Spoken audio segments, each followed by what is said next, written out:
Je veux vous parler à quel point l'amour de Dieu surpasse toute connaissance.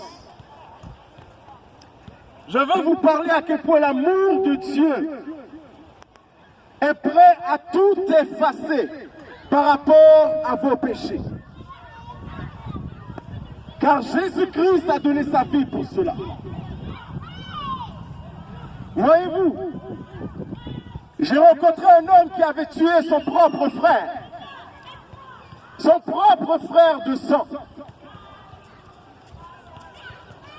Je l'ai rencontré au centre-ville. Cet homme-là était sorti de prison. Il était SDF, sans domicile fixe. Et cet homme-là n'arrivait plus à vivre. Il a perdu sa femme, il a perdu sa maison, il a perdu ses enfants. Toute sa famille l'a quitté parce qu'il avait tué son propre frère. Son propre frère de sang. J'ai vu cet homme qui était accroupi à terre en plein hiver.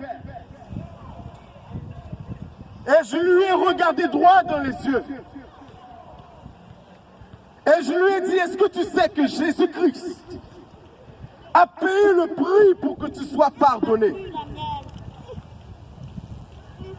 Et c'est là qu'il m'a confessé comment il avait tué son propre frère. Et il m'a demandé, est-ce que réellement Jésus peut me délivrer de ce fardeau? Laissez-moi vous dire, Jésus a dit, venez à moi vous tous qui êtes fatigués et chargés, et je vous donnerai du repos. Le meurtre est un péché qui est grave devant Dieu. Mais Jésus est venu. Il a été crucifié afin que tous ceux qui sont pécheurs reçoivent le pardon de leurs péchés.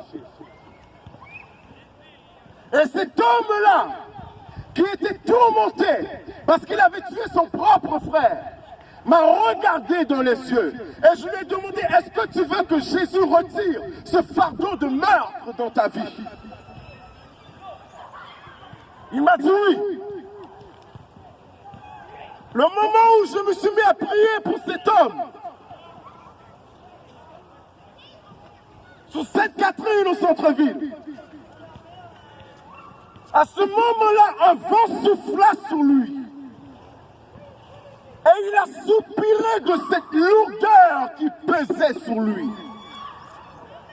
Jésus-Christ l'avait délivré de son péché, du meurtre, du sang qu'il avait fait couler de sa propre famille, comme Caïn l'avait fait avec Abel.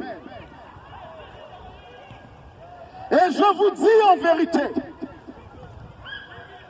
que peu importe la grandeur de vos péchés, Jésus-Christ est venu accomplir ce qui est écrit.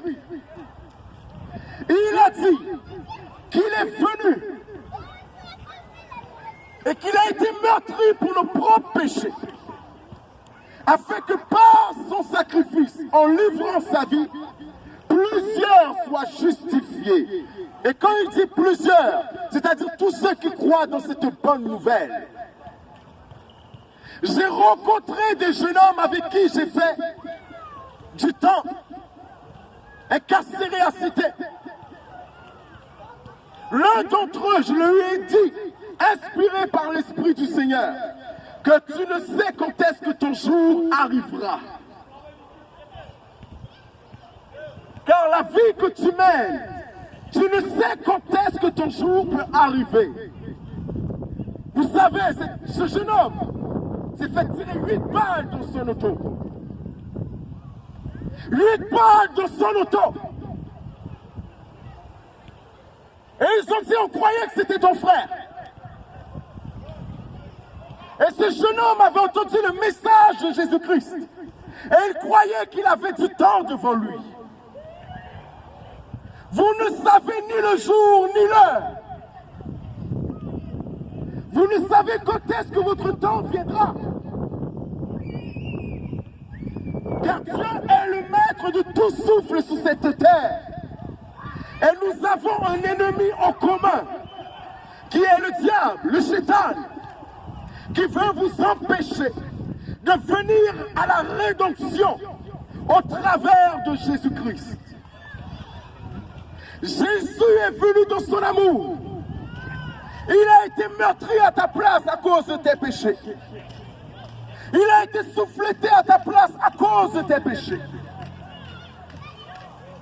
Il a été crucifié à ta place à cause de tes péchés, afin que tu reçoies le pardon de tes péchés. Je veux te dire que ce n'est pas par les œuvres que tu puisses recevoir ce pardon. C'est par la foi. Et cette foi a été déclarée au travers des prophètes. Lorsqu'il a été dit qu'il a été blessé pour nos péchés par le prophète Ésaïe. Il a été blessé pour nos péchés, brisé pour notre injustice, pour nos injustices. Et le châtiment que nous devions subir, il a pris sur lui afin que nous ayons la paix en Jésus-Christ. Aujourd'hui, vous pouvez recevoir le pardon de vos péchés. Mais vous devez vous repentir. Car il y a une chose de vraie, c'est que le péché nous a séparés de Dieu. Et cela depuis le péché d'Adam et de Hawa. Et l'enfer est une place qui existe. Mais Jésus est venu dans ce monde afin que vous ne périssiez point, mais que vous ayez la vie éternelle. Et il est parti préparer une place pour vous dans le ciel. Il est parti préparer une place pour vous dans le ciel, afin que vous ne périssiez pas en enfer. Dieu, dans son amour, a décidé que vous habitiez avec lui, malgré vos rébellions, malgré vos péchés, malgré vos mensonges, malgré vos vols, malgré vos voies détournées de ce qui est moral et naturel, tel que l'homosexualité, tel que le transgenre. Dieu a décidé de racheter l'humanité, car vous avez été créés à son image et à sa ressemblance. Et il ne veut pas que vous périssiez dans le lieu qu'il a créé pour le diable et les démons qui se sont révoltés avec lui.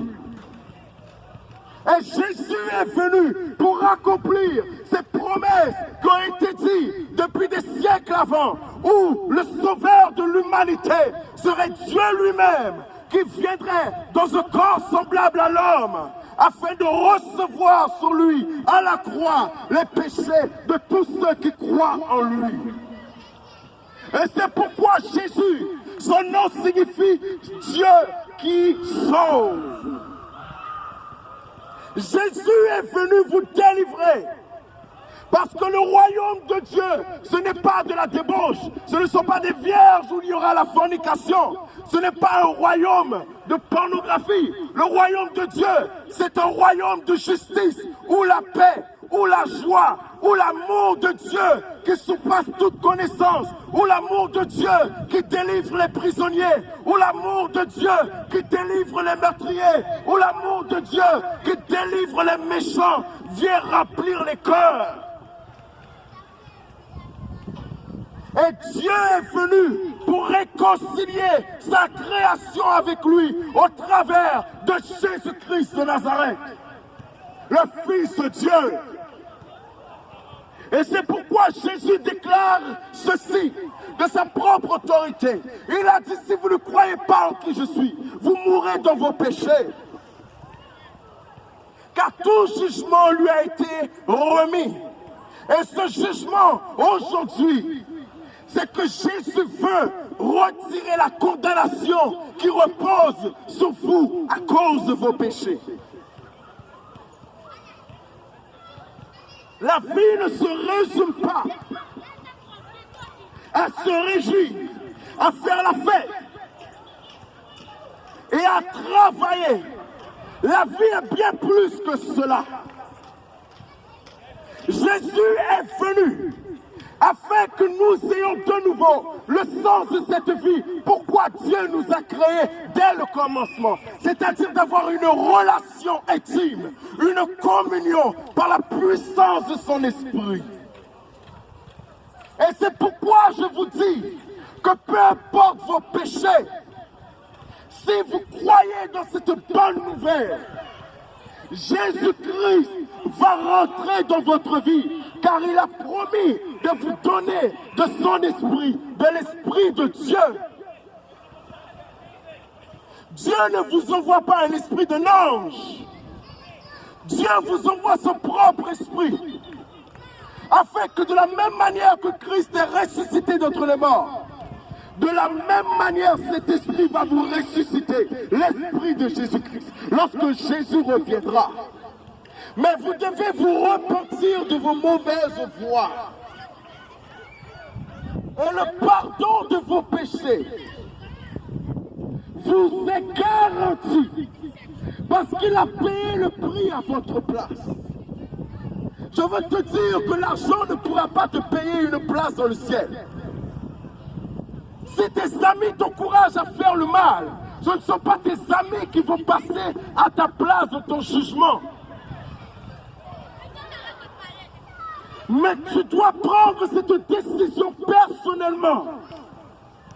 Comme je l'ai pris devant cet homme que j'avais menacé de mort. J'ai décidé de recevoir la grâce, une faveur imméritée. Car il n'y a de salut en aucun autre nom.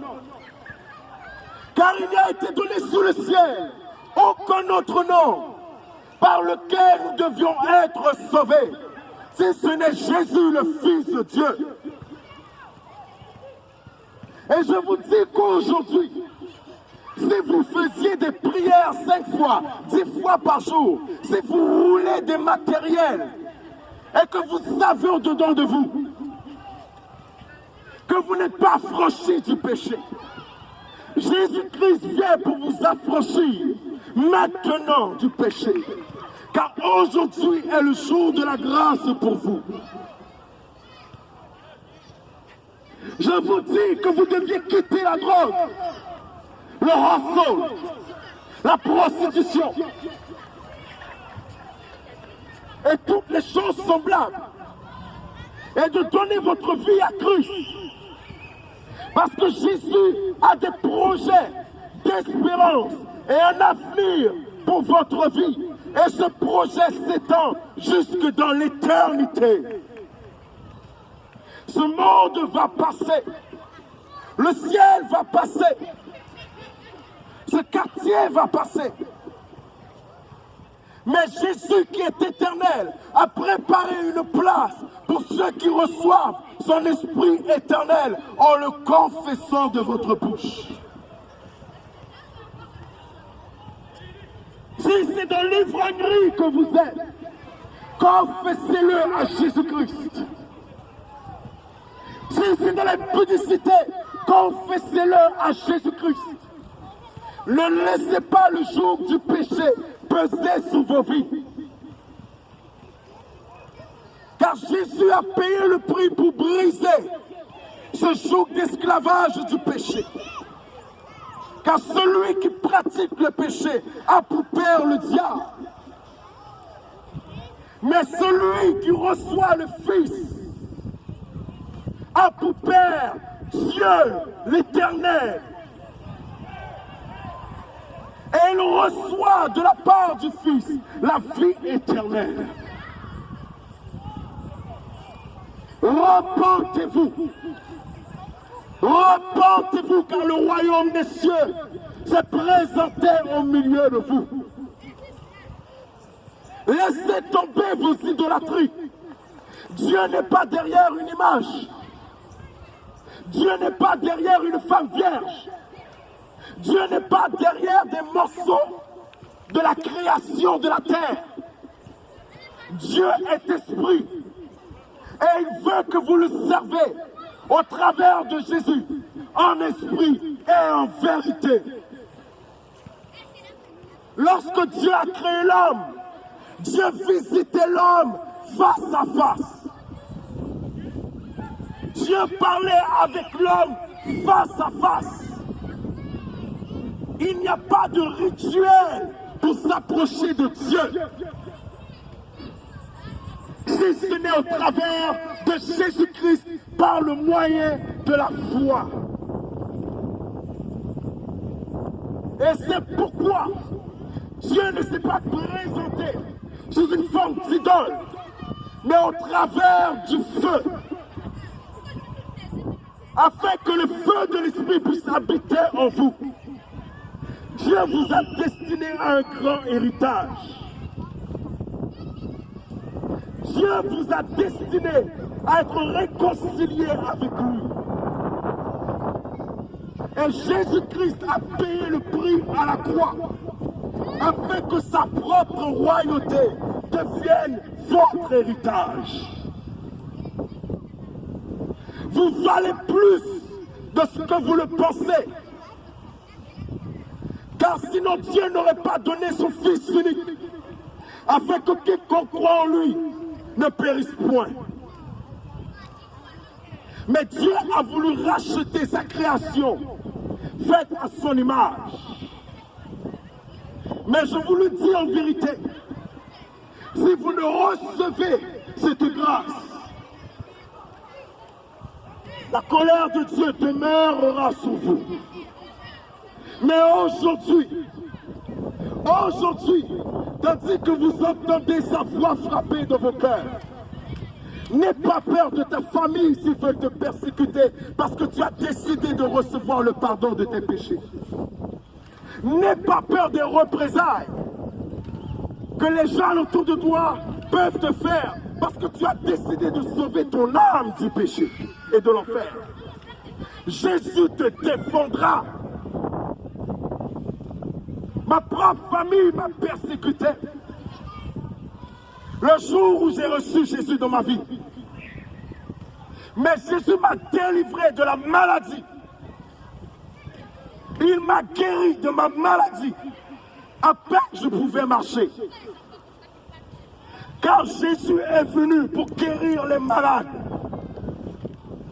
Il est venu ressusciter les morts. Et c'est pourquoi je te le dis, si tu rentres dans ta chambre et que tu dis Seigneur, révèle-toi à moi, car je veux être sauvé, le Seigneur Jésus va se révéler et va t'affranchir de tes péchés. Et il combattra pour toi, afin que son amour te remplisse le cœur. Afin que sa paix te couvre là où il y aura du bruit à cause de ta foi. Car il t'a destiné à hériter son royaume. Nul n'échappera à l'éternité. Tous nous devrons paraître devant l'éternité. Mais c'est à chacun de nous de décider où nous allons vivre cette éternité. À chacun de vous, vous devez choisir où vous voulez vivre cette éternité. Soit dans l'enfer, sans Dieu et sans Christ, ou soit dans le royaume de Dieu, au travers du sang de Jésus et par son esprit qu'il a promis de vous donner. Si aujourd'hui tu entends sa voix, n'endurcis pas ton cœur. Peu importe que tu aies été un meurtrier, un vendeur, un menteur, un violeur, peu importe ce que tu as fait, si tu te repens de tes péchés, toi qui es dans les cesses, si tu te repens de tes péchés, oui, ta honte sera effacée au travers de Jésus-Christ, qui est mort à la croix et ressuscité d'entre les morts, afin de vous justifier. Repentez-vous. Recevez le pardon de vos péchés en confessant Jésus-Christ, afin qu'il devienne votre Seigneur, le Seigneur de votre vie. Que Dieu bénisse ce quartier. Que Dieu bénisse les familles et que la puissance du Saint-Esprit vienne à pénétrer vos cœurs et que vous héritiez le salut par sa grâce en Jésus-Christ.